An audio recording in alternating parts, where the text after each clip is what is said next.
unsur-unsur rahmah dalam tu. Dari sudut when you are down, jadi rasa sedang dalam keadaan emosi yang tidak begitu menyenangkan, I'm here for you. Jadi rahmah tu ditunjukkan dengan keprihatinan dan juga cara kita gerak-geri kita, gestures kita untuk menolong di sini ya. Jadi kalau kita tengok, amati dan juga selami lagu tersebut, jadi banyak unsur rahmah yang telah ditunjukkan dan juga dipaparkan dalam video sebentar tadi. Dan di sini dalam poster-poster tadi pun banyak ucapan yang berkaitan dengan rahmah, dan kita akan tengok pada definasi tema-tema yang muncul yang ada berkaitan dengan rahmah. Tapi saya mohon maaf, saya tak sempat nak Google yang daripada Brunei dan Indonesia. Mungkin ada, dan mungkin nanti Tuan Rosti dengan Dr. Diana boleh share sikit tentang rahmah di Indonesia dan juga di Brunei di sini, dan juga peribahasa kita banyak mengemukakan tentang rahmah di sini kan. Kalau kita tengok kamus, dia cakap berbuat baik, kebaikan hati itu adalah rahmah. Hati tu susah kita nak tengok sebenarnya. Kita sendiri yang tahu. Orang lain hanya di luar, dia boleh tengok saja, dia orang boleh buat persepsi macam-macam. Kindness tu warm, goodwill, niat yang baik. Niat, saya suka perkataan niat tu. Bila niat tu kita sendiri yang tahu. Orang lain tidak mengetahui apa niat kita, apa rahmah yang kita nak tebarkan di situ. Adakah kita tunjukkan affection kita, keprihatinan kita ambil berat tentang mereka. Jadi kadang-kadang kita akan tunjukkan rahmah tu melalui fizikal, dengan generosity kita, melalui keuangan.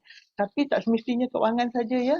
Kadang-kadang dengan bantuan-bantuan yang kita berikan melalui kata-kata pun dah menunjukkan bahawa kita melakukan sesuatu rahmah di sini. Jadi kalau peribahasa tu kita tengok banyak mengatakan tentang kebaikan tu, a good deed is never lost. Kebaikan seseorang tu akan dikenangkan walaupun dia telah pergi. Putih tulang dikandung tanah, budi yang baik terkenang juga. Ya, ini yang lama kan. Rasanya Indonesia dengan Brunei pun guna bahasa yang sama kan, Dr. Diana dengan Tuan Rosli. Jadi kalau Rasulullah melihat bahawa Ar-Rahman has mercy on those who are merciful. If you show mercy to those who are on earth, he who is in the heaven will show mercy to you. Jadi kita akan dapat balasan dia nantilah. Tuan Saiful, kalau saya terpanjang ni nanti kena ingatkan saya balik lah ya. Boleh. Okey. Jadi kalau kita tengok rahmah yang tak dijangka tu adalah sesuatu yang sangat powerful, dan dia tidaklah costly, dia tak kalau kita tanya orang saja pun itu adalah satu rahmah yang sangat baik. Kalau kita tengok seseorang, saya agak rasa tekilan, saya tak sure lah, mungkin saya antara yang senior ataupun yang mungkin saya yang paling ni lah kan. Kalau kita tengok zaman-zaman dulu, bila kita rasa sedih, dimarahi oleh emak, bila kita keluar dekat kawasan perumahan tu, jiran kita ataupun orang sekitar kampung kita akan tengok macam tanya, nah kenapa tu kena marah dengan mak ayah, dah makan?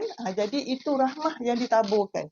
Jadi bila bertanya begitu, anak ini akan disantuni dengan baik dan benda tu tidak dijangka, dan dia dapat membantu emosi dan kesejahteraan keluarga dan seterusnya masyarakat.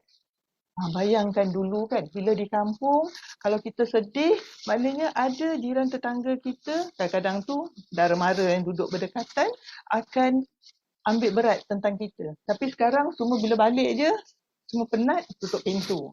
Jadi satu budaya yang berbeza lah di situ kan. Jadi sebab itu di sini dikatakan power of a touch, a smile, kind words, listening ear and honest compliment, bukan yang tipu-tipu lah kan. Smallest act of caring. Itu adalah rahmah bagi saya yang paling penting. Walaupun dia nampak sikit tapi sebenarnya banyak kat situ. Dan sini saya suka petik ni sebab dia cakap tentang intention. Niat yang ikhlas tu.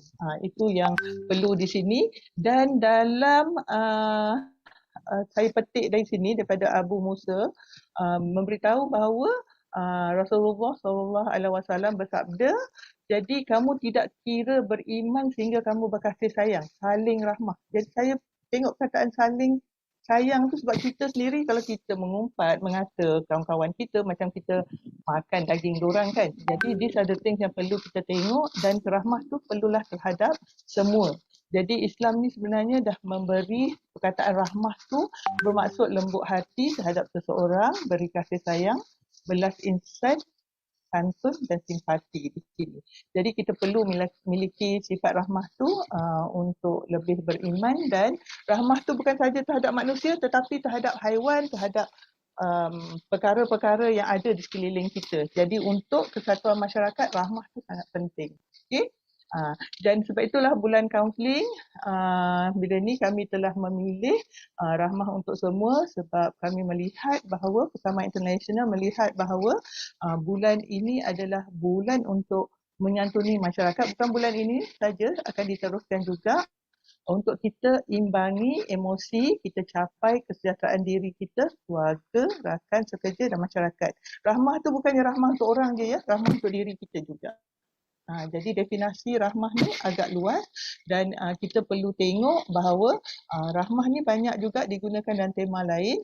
Dalam Pertubuhan Ikram Negeri Johor, ni terima kasih pada Cik Najwa telah berkongsi dengan saya. Hari ini negara rahmah ummah sejahtera, dia gunakan rahmah juga. Kalau negara tu penuh dengan rahmah, ummah dia akan sejahtera. Sebab tadi semua akan care antara satu sama lain. Jadi salam Maulidur Rasul pun sama, negara rahmah, ummah sejahtera di sini kan. Jadi bagi saya, akhir sekali saya nak kongsikan RAHMAH tu sebenarnya rahmah, rahmat, redha, raikan orang lain, raikan diri sendiri supaya kita kita akan prihatin dengan diri kita dan juga orang lain. Dan adab yang adabi, adab dulu tu yang kita rasa sangat orang ambil berat tentang kita. So kalau boleh kita teruskan adaptasi bila perlu. Hati kita tadi niat kan.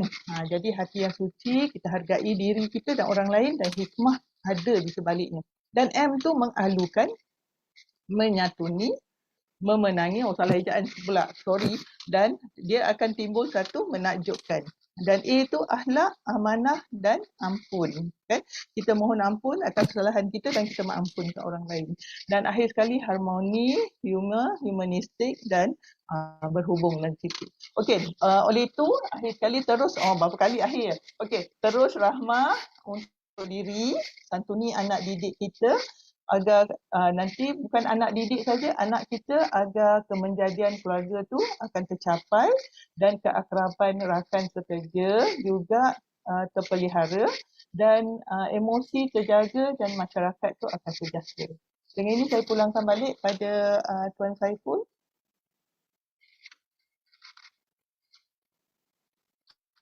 Tuan Saiful.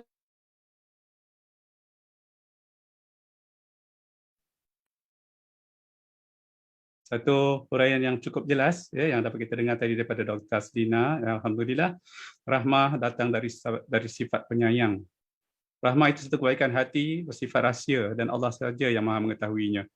Rahmah dari sifat penyayang sesuai dengan sabda Rasulullah SAW yang bermaksud, jika kamu tidak mengasihi, maka kamu tidak dikasihi. Maka betapa besarnya nilai rahmah dalam kehidupan sejagat. Alhamdulillah. Seterusnya, mari kita beralih pula kepada panel yang ketiga, iaitu Meja Awang Rusli Bujang. Baik Tuan, bagaimana pula konsep rahmah ini dari segi organisasi? Apakah yang dilakukan bagi melebar rahmah untuk semua, walaupun termasuk di organisasi? Silakan Tuan. Alright, terima kasih Tuan Syaful atas pembacaan sedikit itulah bidata tadi, dan terima kasih juga kepada Prof. Aslina atas undangan untuk berkongsi pengalaman pengetahuan dan mungkin sedikit kemahiran dalam webinar pada petang ini. Alhamdulillah, dan salam kenal juga kepada Ibu Diana, dapat bertemu di dalam alam maya secara virtual. Sebagaimana tadi kata Tegana, Prof. Aslina tadi, saya ingin cuana perspektif rahmah itulah kalau dari dalam konteks ini dengan Brunei lah. Dan nanti sebagaimana yang dimaklumi bersama, Brunei ini kita sangat-sangat itulah dengan pendekatan agama inilah, dan terus khusus masa COVID ini Yang Maha Mulia, kita sampai bertitah lagi supaya para profesional kesihatan termasuk profesional kesihatan mental ini jangan terlampau tertumpu pada aspek fizikal ataupun saintifik semata-mata, tapi memberikan pada aspek kerohanian, sehingga televisyen di Brunei, radio setiap ada masa-masanya perlu memainkan doa-doa zikir-zikir tertentu dalam titah bahawa dunia Maha Mulia disebut sebagai vaksin ketuhanan. So itu yang mungkin sangat itulah, dan ada saya rasa kaitan yang sangat rapat dengan konsep Rahman inilah. Sebelum saya mengupas tentang itu, memberikan input tentang apa sebenarnya dalam organisasi, saya ingin menambah sedikitlah tentang konsep rahmah ini kan. Sebenarnya dalam Al-Quran ada tadi dalam Quran memang sangat jelas menyebut konsep-konsep inilah. Kurang-kurangnya ada tiga konsep dalam Al-Quran yang menyebut ada kaitan dengan bila disebut rahmah itu ada berkaitan dengan tiga perkara lah. Pertama tentang adanya ampunan dosa. Kemudian dalam Al-Quran disebut bahwa rahmat itu adalah setiap Allah Ta'ala itu menurunkan permasalahan, ya juga menurunkan penyelesaian. So ada solution di sana. Jadi apapun kalau Allah Ta'ala itu memberikan ujian, itu adalah sesuai dengan kemampuan kita lah. La yukallifullahu nafsan illa wus'aha. Allah Ta'ala tidak akan menurunkan ujian itu melainkan sesuai dengan kemampuan kita lah, kemampuan manusia. Kemudian yang ketiganya itulah bahwa rahmah yang besar itu tadi kan ya ada tiga yang ingin saya highlight tentang ada konsep rahmah inilah. Saya suka betul lah dengan konsep rahmah inilah dikaitkan dengan counseling, dan Allah Taala menurunkan masalah itu sebenarnya adalah satu rahmah. Nabi sallallahu alaihi wasallam sampai pada tahun baginda bersedih itu kan disebut sebagai tahun kedukacitaaan, sebab kan baginda bersedih di atas kehilangan anak baginda Ibrahim, kemudian wafatnya isteri baginda di tengah Khadijah, dan lagi uncle-nya lah, pamannya tu petuan kalau di Brunei, Abu Talib. Jadi itu memberikan baginda bersedih lah.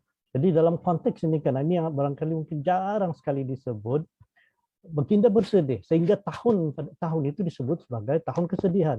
Bersedihnya baginda berarti boleh saja kita lihat sebagai satu sunnah. Jarang kita bersedih itu adalah sunnah sebab baginda Nabi bersedih. Jadi ini yang jarang kita dengar. Jadi boleh dalam konteks dari doa, jika Nabi SAW itu pernah bersedih dan itu adalah satu sunnah sebab baginda sendiri bersedih sesuai dengan etika sebagai seorang contoh insan teladan terbaik. Jadi itu adalah satu konsep atau satu rahmah untuk kita semualah. Jadi sesuailah tadi bahwa konsep rahmah dalam agama itu sebenarnya ada tiga, turun atau adanya yang tiga yang saya sebutkan tadi itulah. Okay. Dan dalam masa yang sama kita dalam itu konteks sesuai dengan konsep ramah ini juga kita perlu menerima semua ujian musibah dengan mindset yang betul lah, dengan sikap yang betul. So maksudnya dengan sikap yang betul itu betul kita perlu ada satu konsep yang sangat berkaitan dengan ini, ada disebut juga oleh Prof. itu tadi ya, Prof. Dina, bahwa dengan kita selain daripada konsep ramah, kita punya konsep ini sabar, syukur, reda lah.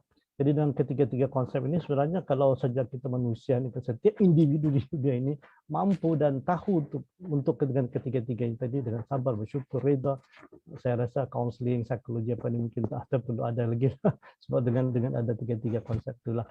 Jadi ini adalah satu rahmat yang sangat besar. Nah, saya ingin memberikan adalah secara adalah dalam konteks organisasi tadi ini. Sebenarnya konsep rahmah itu artinya ambillah konsep rahmah itu untuk kita menebar kebaikan, untuk mewujudkan suasana yang yang terapeutik lah dalam konteks counselingnya dalam organisasi itu. Ia perlu sebenarnya sebab pertama untuk ia akan menjadikan kita sebagai manusia yang ataupun pekerja yang resilient, yang tahan uji.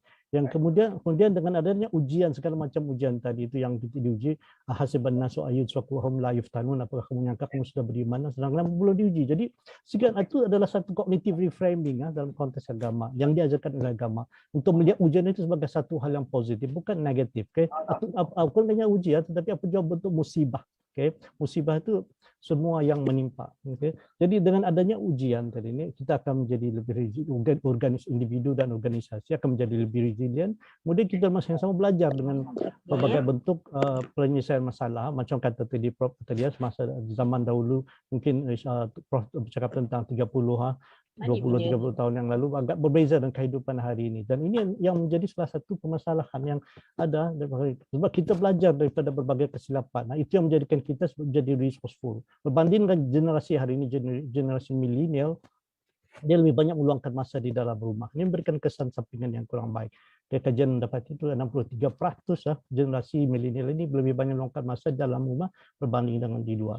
Dan kita segala permasalahan kita itu yang jadi rahmah kepada kita di akhir bila kita meningkat dewasa, menjadikan kita lebih tahan uji, resilient, tahu penyelesaian masalah.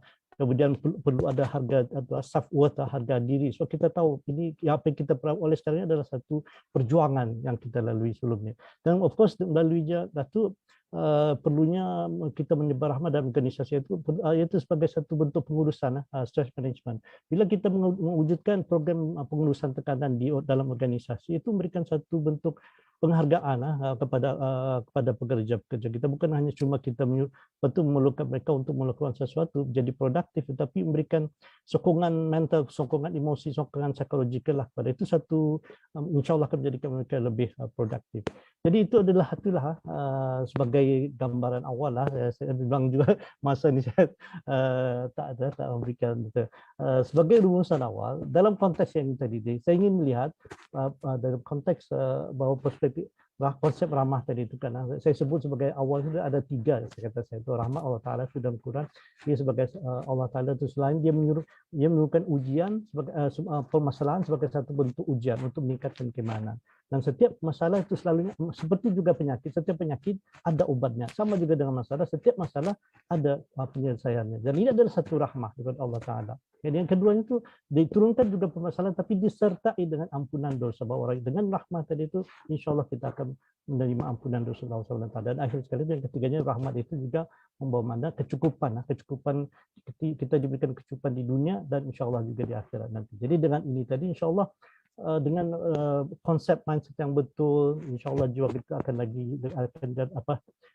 jadi tenanglah dengan Al-Quran. Bidzikrillah tatma'innul qulub, bahwanya jiwa yang sentiasa mengingat Allah Taala itu akan sentiasa dalam tenang. Jadi sebagai untuk yang awal ni Tuan Zaiful, I think itu dululah yang saya kongsikan. Terima kasih.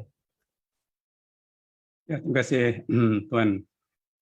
Jadi daripada penjelasan itu tadi, kita dapat menyentuh ataupun mengutip beberapa elemen utama dalam konteks rahmah dalam organisasi ini, iaitu yang pertama, kita seharusnya menerima semua ujian dengan sikap yang betul, dengan sikap yang positif, berlapang dada, fikiran yang terbuka. Maklumlah organisasi kita dalam satu organisasi ini terdiri daripada pelbagai latar belakang dan sikap yang berbeza-beza, tapi kalau kita dapat terima dengan hati yang terbuka, berlapang dada, insya-Allah. Dan ada 3 perkataan utama yang saya nampak tadi yang penting untuk kita amalkan, iaitu sifat sabar, bersyukur dan redha. Maka betapa mahalnya value ini kalau diamalkan dalam organisasi. Dan nilai kasih sayang dan saling bertolak ansur dalam organisasi menjadikan organisasi diuruskan dengan lebih cemerlang dan berkesan. Tahniah Tuan. Terima kasih atas penjelasan itu tadi. Baik, sekarang kita pergi pula kepada Dr. Diana. Dr. Diana Septi Purnama. Baik, Doktor, apakah bentuk rahmah yang dilihat dalam endemik ini dalam kalangan sahabat handai? Silakan, Doktor. Oke, baik. Terima kasih. Bismillahirrahmanirrahim. Assalamualaikum warahmatullahi wabarakatuh. Yang pertama, saya ucapkan terima kasih kepada Perkama yang diwakili oleh Dr. Aslina menjemput saya dalam kegiatan ini. Saya bisa bersilaturahmi dengan Puan Rusli Bujang nih, first time kita bertemu muka ya. Udah kita sering kontak, tapi ini baru sekarang nih kita bertemu muka karena dijemput oleh Dr. Aslina. Ya. Oke. Terus selanjutnya juga terima kasih moderator Tuan Saiful Lizan Hasnul yang telah mengarahkan kegiatan di petang hari ini. Oke, baik. Tadi apa bentuk rahmah ya dalam endemik ini di kalangan sahabat khususnya di Indonesia. Memang masa endemik ini merupakan perjuangan yang perlu kita lakukan dan menjadi priority nomor 1 gitu bagi kita semua, baik sebagai diri individu maupun sebagai ahli dalam sebuah organisasi. Gitu. Jadi kita bisa berjuang bersama untuk melawan endemi virus corona ini bersama-sama, tidak hanya sendiri tetapi juga atas nama organisasi. Gitu. Di Indonesia kasusnya sudah melandai, sudah turun. Saya kurang tahu, mungkin nanti Dr. Aslina di Malaysia seperti apa, di Brunei Tuan Rusli seperti apa. Kalau di Indonesia sudah turun. Sekarang kasus ini per 7 hari ini hanya 819 orang per 7 hari di seluruh Indonesia. Sedangkan tahun 2021 bulan Julai itu per hari hampir 50.000 orang gitu. Jadi sudah jauh turun, alhamdulillah gitu. Dan memang secara syariat menjaga dari COVID-19 ini, kita berjuang ini bukan hanya tugas dari petugas medis, yaitu dokter maupun nurse, tetapi juga oleh diri kita semua. Nah, kalau saya lihat dari makna rahmah itu sendiri, di dalam bahasa Inggris itu kindness, ya, itu adalah kebaikan. Kebaikan yang kita tebarkan kepada seluruh makhluk hidup di atas muka bumi ini. Dan ketika kita akan melakukan kebaikan, berperilaku baik, itu tentu dengan hati. Ya tak? Dengan hati. Karena kalau kita lakukan dengan hati, akan sampai ke hati juga yang nerimanya. Maka dari itu, yang utama ketika kita akan melakukan kebaikan atau menebar rahmah ini adalah dengan love, begitu.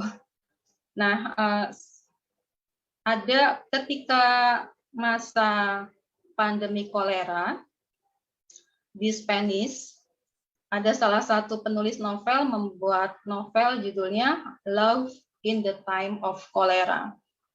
Namanya Gabriel Garcia Marquez. Kalau saya lihat dengan kondisi sekarang, berarti love in the time of COVID-19. Jadi di dalam musibah ini, di dalam ujian ini, tetap kita harus menebarkan cinta, menebarkan love. Tentunya yang unconditional love, cinta tanpa pamrih. Jadi tadi kebaikan itu berdasarkan cinta. Tapi kalau dilihat menurut buku yang menurut novel ini yang dikarang oleh Gabriel dari Spanish, intinya bahwa love is not a noun, love is a verb. Jadi ketika kita akan menebarkan cinta itu perlu tindakan, ternyata perlu action. Kalau misalnya no action talk only, itu bukan cinta gitu, karena memang cinta itu bukan kata benda, bukan noun ya, tapi verb gitu. Ada kata kerja, ada tindakan. Ini di sini yang masih gadis-gadis, ada nggak yang masih gadis? Dokter Asina masih gadis tak?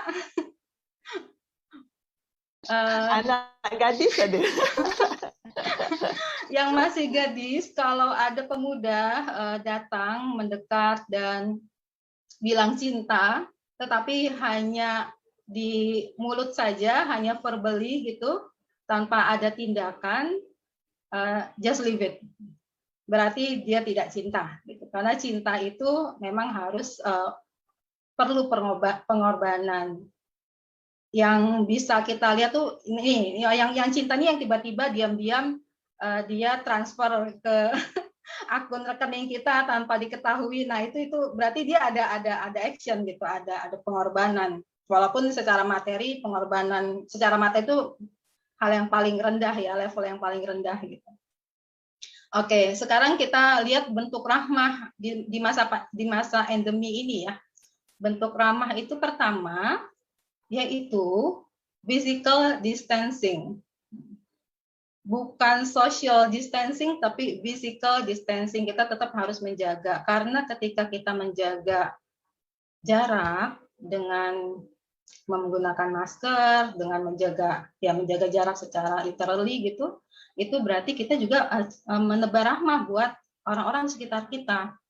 Jadi kita harus tahan kalau misalnya jauh dengan Bapak Ibu gitu ya, dan kita sudah rindu, kita harus tahan karena memang demi kebaikan mereka juga. Jadi ketika kita melakukan physical distancing, itu kita mencintai diri kita, juga kita mencintai orang lain. Itu merupakan bentuk dari kasih sayang gitu. Kenapa bukan social distancing? Karena justru pada saat ini kita sedang memerlukan social distancing. Karena manusia itu adalah makhluk sosial yang perlu untuk silaturahmi seperti sekarang gitu. Dengan silaturahmi itu akan membuat mood kita menjadi lebih baik. Di agama juga dengan kita silaturahmi bisa memperpanjang usia, bisa memperluas rezeki gitu. Karena apa? Karena kita harus selalu menebar senyum, karena kita selalu bahagia, menebarkan vibe yang positif, sehingga otomatis akan kembali ke diri kita juga menjadi positif. Nah itu kita perlu social distancing, kita perlu kontak sama orang-orang terdekat kita, ataupun kita perlu tetap bersosialisasi dengan siapapun juga. Itu yang pertama. Yang kedua, kita tetap harus menegakkan hidup bersih dan hidup sehat. Karena dengan hidup bersih dan sehat itu adalah kunci utama untuk menghadapi virus ini. Dengan begitu kita terjaga dari virus, dan orang lain yang sekitar kita juga terjaga. Kalau di Malaysia kan semboyannya ya, slogannya jaga diri, jaga kita ya. Gimana jaga kita, jaga diri.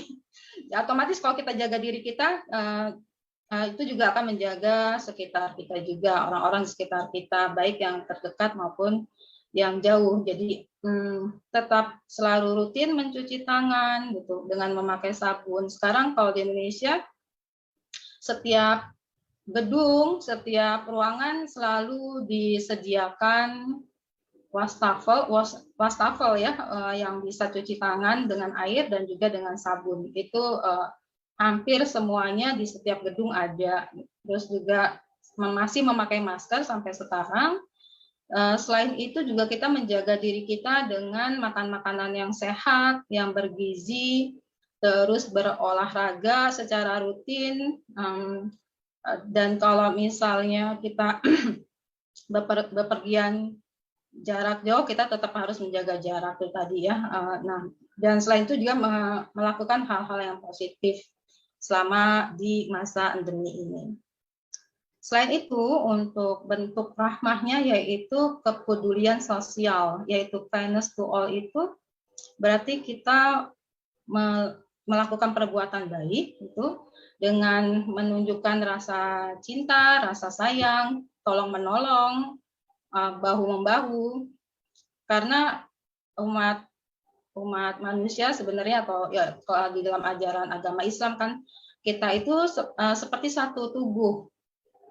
Masyarakat ini termasuk di Indonesia, di Brunei, dan di Malaysia, karena kita sama-sama mayoritas beragama Islam, kita seperti satu tubuh. Jadi kalau ada satu tubuh, satu yang sakit, itu semua ikut sakit. Nah, begitu juga yang dilakukan di Indonesia, Dr. Aslina dan Tuan Rusli. Jadi kalau ada jiran, ya jiran namanya ya. Kalau di sini di Indonesia bilangnya tetangga. Kalau ada jiran yang kena COVID, kita semua mengumpulkan uang. Walaupun misalnya jiran kita ini dia punya status sosial ekonominya sudah bagus gitu ya, menengah ke atas, tapi tetap kita mengumpulkan uang.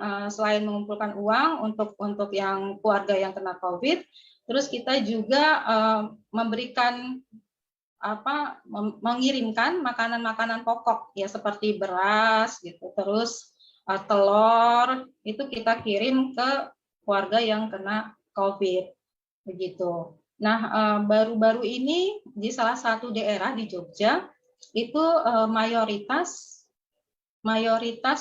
penduduknya, warganya itu kena COVID, mayoritas. Sehingga yang dilarang untuk keluar rumah itu adalah yang tidak kena COVID. Gitu. Jadi kebalikan, biasanya yang kena COVID kan itu di kuarantin kan. Tetapi ini karena memang mayoritas kena COVID, sehingga yang tidak kena COVID justru yang di kuarantin. Nah, ketika di kuarantin ini cerita nyata kawan saya di kampus, sehingga dia justru yang diberi bantuan, yang tidak kena COVID ini diberi bantuan, dikirim makanan setiap hari gitu, terus juga diperhatikan, ditanya sudah gimana, sudah sudah makan atau belum. Jadi diperhatikan dengan orang-orang yang kena COVID gitu. Nah, itu bentuk rahmah, yaitu kepedulian sosial gitu. Tadi yang tentang masyarakat itu adalah satu tubuh, itu ada hadisnya ya, hadis Bukhari nomor 6011. Nah, jadi cinta itu memiliki makna bahwa live our values every day, bahwa kita hidup sesuai dengan nilai-nilai prinsip yang kita pegang teguh, nilai-nilai baik yang kita pegang teguh, dan kita amalkan setiap hari. Jadi kesimpulannya pertama yaitu kita mencintai diri sendiri, ya, mencintai diri sendiri. Pertama dengan mengenali diri. Dengan kita mencintai diri sendiri, kita harus kenal diri dulu. Dengan kenal diri, akhirnya kita bisa kenal pencipta kita. Karena ada salah satu ungkapan ulama sufi yang mengatakan man arofa nafsahu faqad arofa rabbahu. Siapa yang mengenal dirinya sendiri, maka dia akan mengenal penciptanya, akan mengenal Tuhannya, akan mengenal Allah Subhanahu wa Ta'ala.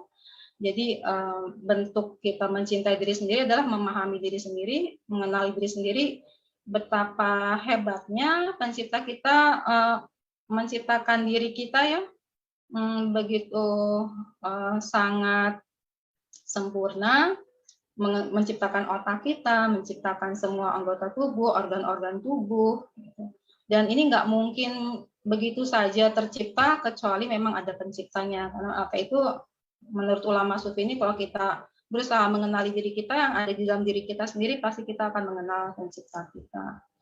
Nah, yang kedua juga tadi sama seperti Dr. Aslina ya, mencintai sesama manusia, gitu ya. Itu tadi dengan hati yang tulus, unconditional love. Yang ketiga, mencintai alam, mencintai seluruh makhluk di atas muka bumi ini, gitu. Sehingga ketika kita mencintai alam, mencintai manusia yang di dalamnya, itu otomatis itu adalah resiprokal, akan kembali lagi ke kita. Begitu juga kalau kita mencintai pencipta kita, otomatis semua alam di atas muka bumi juga akan mencintai kita. Begitu. Mungkin itu dari saya kembalikan kepada moderator. Terima kasih. Baik, terima kasih Dr. Diana. Oke, jadi alhamdulillah kupasan yang sungguh jelas dan padat kebaikan kepada seluruh makhluk di muka bumi ini. Itu antara ayat yang disebutkan tadi, kebaikan, rahmah. Dalam era endemik ini, kita tebarkan kebaikan kepada seluruh makhluk di muka bumi ini, satu. Kemudian seterusnya, mula sebutan kita sebelum melakukan sesuatu ialah Bismillahirrahmanirrahim. Sebelum kita memulakan sesuatu, kita sebut Bismillah. Dengan nama Allah yang Maha Pengasih lagi Maha Penyayang, maka sudah tentu dekat situ kita dapat sebarkan nilai penyayang itu secara positif, daripada jiwa yang positif, kerana yang negatif menarik negatif, dan yang positif juga akan menarik yang positif. Mudah-mudahan ya. Kemudian dikupaskan juga nilai positif yang berpunca daripada kita tentu memberi impak yang bermanfaat kepada sahabat andai, tidak kiralah dalam era pandemik ke ataupun era endemik ke, kerana walaupun dalam keadaan yang mungkin stres, sebab dalam keadaan yang baru bagi kita, namun dengan sifat penyayang yang besar ini, kita dapat minimumkan tekanan itu. Dan satu yang menarik saya dengar tadi, cintai diri dengan kenal diri. Kenal diri, maka kenallah Allah yang Maha Penyayang. Sifat Maha Penyayang Allah mana mungkin berlaku. pergeseran hati sesama kita kalau kita benar kenal nilai kasih sayang yang maha besar itu. Baiklah, jadi tahniah kepada doktor. Maka kita pergi ke pusingan yang berikutnya ya, iaitu pusingan yang kedua. Masih lagi panel yang pertama iaitu Dr. Diana ya, Dr. Diana Septi Purnama untuk pusingan kedua ini. Okey, sebelum itu saya ingin maklumkan kepada tuan-tuan hadirin di luar sana, sekiranya ada persoalan, pertanyaan dan sebagainya, anda boleh kemukakan ya di ruangan chat yang disediakan. Baik, Dr. Diana, dalam keinginan menebar rahmah bagi kesejahteraan emosi dan kebahagiaan, terdapat pelbagai cabaran dan halangan. Ya, maklumlah kan, kita nak kata orang kalau kita nak buat baik ada je halangannya ya. Ada je cabarannya. Jadi bolehkah agaknya kalau doktor kongsikan antara cabaran yang dilalui sebagai seorang individu dan bagaimana keputusan dibuat? Silakan doktor. Oke, baik. Cabaran dalam menebar rahmah ya, cabaran dalam menebar rahmah di masa endemi ini untuk membuat sekitar kita menjadi sejahtera emosinya dan bahagia. Memang endemi ini sangat erat kaitannya dengan kesehatan mental. Tadi sudah disampaikan oleh moderator, di masa-masa sulit ini membuat kita menjadi terguncang ya, karena kita harus beradaptasi dengan keadaan yang baru kan, sehingga kita perlu memiliki memiliki wawasan, memiliki keterampilan untuk bisa menjaga kesehatan mental kita gitu.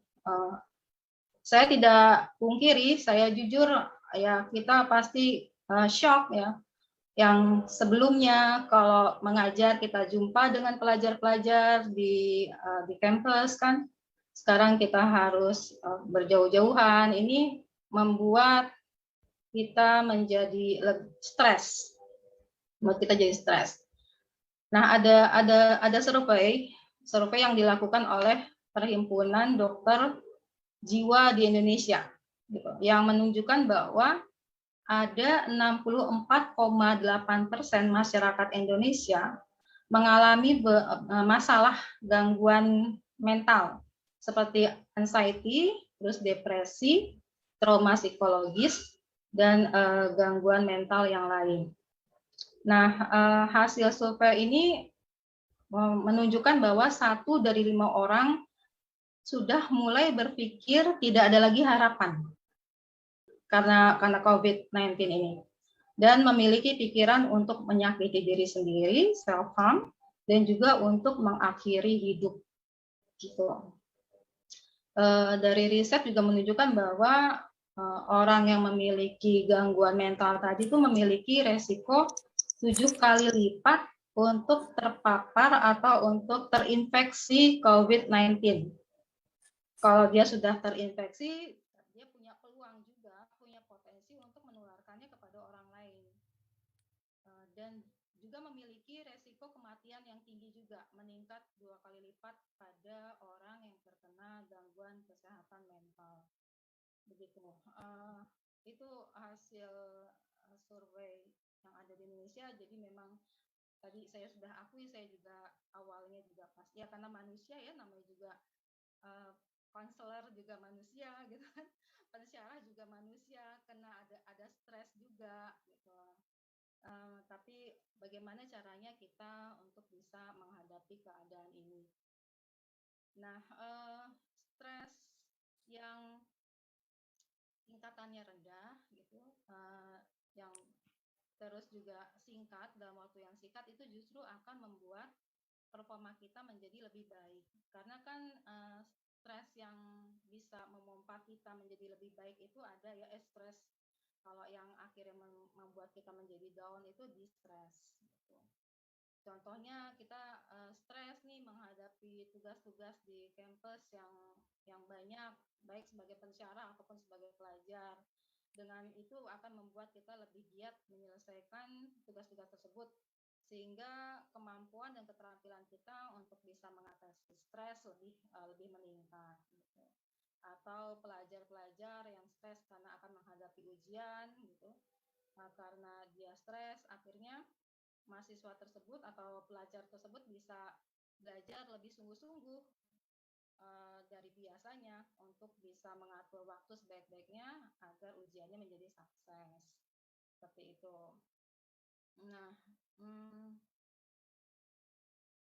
kehidupan di tengah endemi saat ini memang banyak perubahan, tadi sudah saya sampaikan ya, sehingga kita perlu beradaptasi.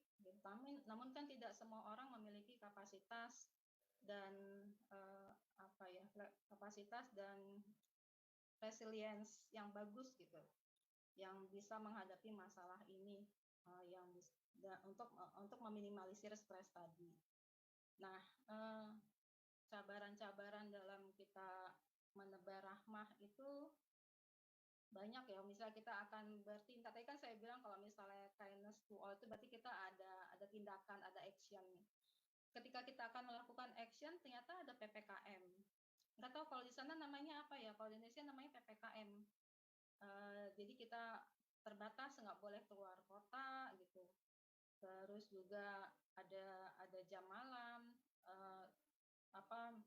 toko-toko itu juga tutup, tidak ada yang buka.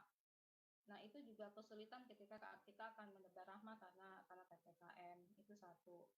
Yang kedua, karena SOP yang diberlakukan oleh kerajaan itu sangat kaku gitu, sehingga menyulitkan kita secara individu untuk bergerak, terjun langsung untuk melakukan tindakan untuk menolong orang yang kena COVID-19. Begitu. Jadi ada cerita di Indonesia, saya ini bercerita ya, boleh ya? Awal-awal pandemi ini terjadi, ada salah satu mantan menteri di Indonesia itu akan membantu penderita COVID-19 karena beliau punya private jet gitu, sehingga beliau bisa terbang kemana saja beliau mau untuk membantu penderita COVID-19. Tetapi karena SOP yang diberlakukan oleh kerajaan bahwa kalau untuk pergi misalnya untuk pergi ke luar daerah, misalnya dari Jogja ini kan satu provinsi tersendiri, provinsi lain itu misalnya kita ke Jawa Tengah, itu tidak boleh. Kalaupun akan pergi harus ada condition yang harus kita penuhi. Nah, condition yang harus dipenuhi ini sulit, ada birokrasi di sana gitu, sehingga Ibu Susi namanya yang mantan menteri ini tidak bisa bergerak untuk membantu penderita COVID-19. Jadi ada SOP yang kaku yang menyulitkan masyarakat gitu. Jadi kan kita bergotong royong ya.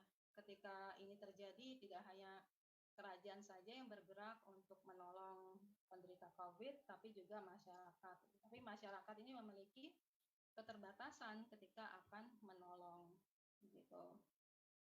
Terus Indonesia ini landscape-nya itu berbeza ya. Jadi banyak area-area yang sulit dijangkau. Padahal di situ banyak sekali penderita COVID. Banyak sekali yang terinfeksi COVID, tapi karena sulit dijangkau sehingga tidak dapat ditolong. Itu cabaran-cabaran untuk bisa menebar rahmah tadi. Nah, yang perlu dilakukan adalah pertama yaitu ya tentu diri sendiri gitu. Yang kedua keluarga. Selain keluarga, tentu lebih luas lagi ke masyarakat dengan membuat support system.